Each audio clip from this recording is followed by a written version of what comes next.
నియోజకవర్గం మైలవరం మండలం చంద్రగూడెం గ్రామానికి చెందిన లక్కిశెట్టి పుల్లారావు గారు వయసు 53 సంవత్సరాలు తెలుగుదేశం పార్టీలో క్రియాశీలకంగా పనిచేస్తూ ఉన్న నాయకులు.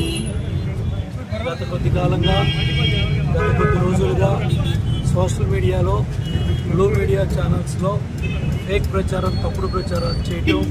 గత 2 రోజులుగా ఇక్కడే మైలవరం మెయిన్ రోడ్లో ఆర్ఎన్బి గెస్ట్ హౌస్ దగ్గర, ట్యాక్సీ స్టాండ్ దగ్గర కార్యకర్తలు, నాయకులు అందరూ కూర్చోవడం, చర్చించుకోవడం, భావోద్వేగాలకు గురి కావడం, భయాందోళనకు గురి కావడం, మానసిక వేదనతో మరి ఈరోజు మనం పుల్లారావు గారిని కోల్పోయాం.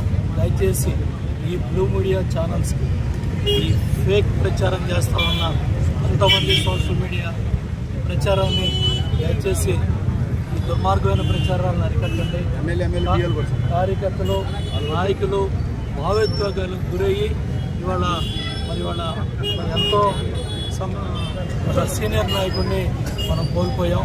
పుల్లారావు గారు ఆత్మశాంతి కలగాలని ఆ భగవంతుడిని ప్రార్థిస్తూ ఎంతో కష్టపడి వ్యవసాయం చేసుకుంటూ ఉన్న గ్రామాన్ని కూడా వదిలి మైలవరం పట్టణంలో అద్దెంట్లో ఉంటూ కూతుర్ని కంప్యూటర్ ఇంజనీరింగ్ చేయించాడు, కొడుకుని ఇంజనీరింగ్ చదివించుకొని కష్టపడి మళ్ళీ విదేశాల్లో పంపించి అక్కడ న్యూయార్క్లో ఒక యూనివర్సిటీలో చదివిస్తూ ఉన్నాడు. కుమారుడు అమెరికా నుంచి బయలుదేరాడు, రేపు ఉదయానికి వస్తారు. కాబట్టి తెలుగుదేశం పార్టీ కుటుంబ సభ్యులు, నాయకులు ప్రతి ఒక్కళ్ళు మైలవరం నియోజకవర్గంలోని అటు రెడ్డిగూడెం, జీకొండూరు, ఇబ్రహీంపట్నం, అలాగే విజయవాడ రూరల్, అలాగే మైలవరం మండలంలో ప్రతి గ్రామం నుంచి కూడా రేపు ఈ అంతిమయాత్రలో అందరం ఉదయం 8-9 గంటలకల్లా పాల్గొని అతనికి మనం నివాళులు అర్పిద్దాం. ఆ కుటుంబానికి అండగా ఉందాం. ఆ పాపను చదివించుకొని ఎంఎస్ చేయించాలని ఎన్నో కళ్ళగన్నాడు.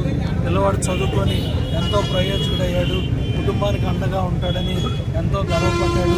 అటువంటి పుల్లారావు ఇవాళ మన మధ్యలో లేకపోవడం, మరి ఇవాళ ఈ తప్పుడు ప్రచారాలు, ఫేక్ ప్రచారాలు, కొంతమంది స్వార్థపరులు వాళ్ళ స్వార్థాల కోసం, వాళ్ళ స్వార్థ ప్రయోజనాల కోసం ఇటువంటి విష ప్రచారాలు చేయటం వల్ల పుల్లారావు గారు లాంటి సమర్థవంతమైన నాయకుడిని మనం కోల్పోయాం. వాటి కార్యకర్తలకి, నాయకులకి అందరూ కూడా తెలియజేస్తున్నాను. దయచేసి పార్టీ అధిష్టానం చంద్రబాబు అన్ని విషయాలు కూడా నేను నిన్న తీసుకెళ్లాను.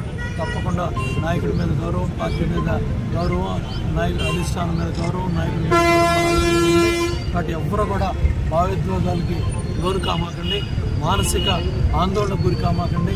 ఎవరో కూడా ఇటువంటి ఫేక్ ప్రచారాలు, ఇటువంటి సోషల్ మీడియాలో తప్పుడు ప్రచారాలకి ఈ బ్లూ మీడియా ఛానల్స్ని కొన్ని రోజులు కట్టేయండి. ఎందుకంటే వాళ్ళ స్వార్థం కోసం వాళ్ళు ఇవాళ విష ప్రచారాన్ని ఇవాళ చేస్తూ ఉన్నారు. దాని ప్రభావం వల్ల ఇటువంటి సమర్థవంత నాయకుల్ని మనం కోల్పోతున్నాం.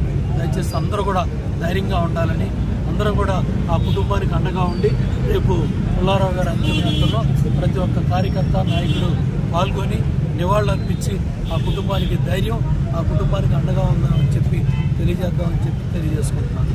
జోహార్ పుల్లారావు గారు, జోహార్ అమరజీవి పుల్లారావు గారు, జోహార్ పుల్లారావు గారు.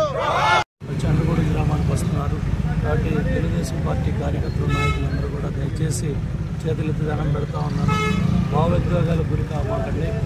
ఫేక్ ప్రచారాలు సోషల్ మీడియాలో కానీ, అట్లాగే బ్లూ మీడియా ఛానల్స్లో కొంతమంది స్వార్థపరులు ఇటువంటి తప్పుడు ప్రచారానికి చేయటం వల్ల గత 2 రోజులుగా మరి ఆర్ఎన్బి గెస్ట్ హౌస్ దగ్గర మరి వందలాది మంది కార్యకర్తలు ప్రతిరోజు కూడా ఆ చెట్టు కింద, ట్యాక్సీ స్టాండ్ దగ్గర, ఆర్ఎన్బి గెస్ట్ హౌస్ దగ్గర ఈ కార్యకర్తలు, నాయకులందరూ అక్కడ గుమ్మికొట్టడం, ఈ మీడియా బ్లూ మీడియాలో వస్తూ ఉన్న ఫేక్ ప్రచారం కానీ, సోషల్ మీడియాలో వస్తూ ఉన్న ఫేక్ ప్రచారం వల్ల ఇవాళ మానసిక ఆందోళనకు గురయ్యి ఇవాళ పుల్లారావు గారు మన మధ్య లేకుండా మరణం చెందడం జరిగింది. దయచేసి పొద్దున్నే బోరగూడెం నర్సయ్య గారు ఇక్కడే ఉన్నారు. తెల్లవారుజామున 5 గంటలకి ఆయన పోస్ట్ పెట్టారు. ఇప్పుడు ఈ సోషల్ సమస్య లేని ఇల్లు ఉండదు, పరిష్కారం లేని సమస్య ఉండదు. బంధాలు గొప్పవి, బాధలు చిన్నవి. మీ సమస్యని మేము పరిష్కరిస్తాం. రండి, మాట్లాడుకుందాం.